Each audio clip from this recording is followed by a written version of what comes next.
Hello guys, আসসালামু আলাইকুম। এই যে ঈদের 4 দিন পরে মুখে মাংস মাছ এসব ভালো লাগতেছে না। এই যে আমার এক খালা কাশিমপুর বিয়ে হয়েছে, তার এনে বেড়াইতে গেছিলাম। পরে সকালবেলা নাস্তা দিছিল শসা বাটা দিয়ে, আর মানে লাউ শাকের মধ্যে একটু শসা ফালাই দিয়ে ভর্তাটা খেয়েছিলাম, অনেক টেস্ট হয়েছিল।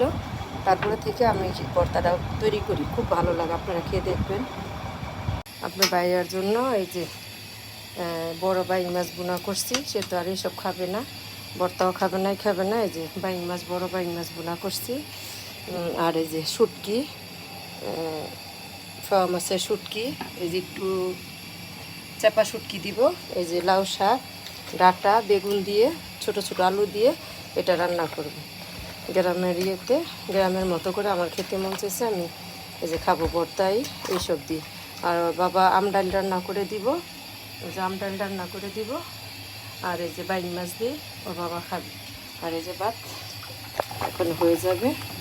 ছেলেমেয়েরা সব ঘুরতে গেছে ঢাকা পার্কে।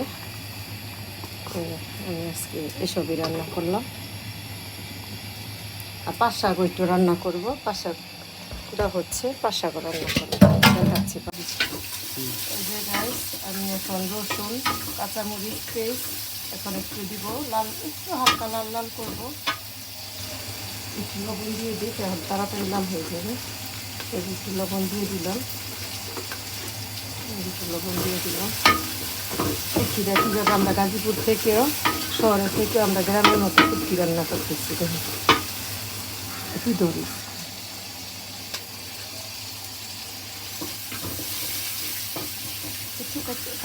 এই যে এখন চেপা কুটকি দিয়ে দিলাম।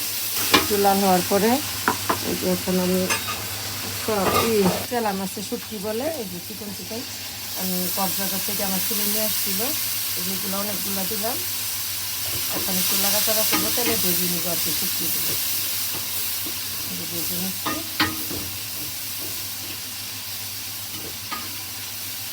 ভেজে নিচ্ছি, এখন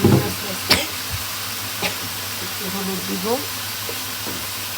একটু হলুদ দিলাম, একটু মরিচ দিব, মরিচ একটু বেশি দেবো যাতে চাল হয়।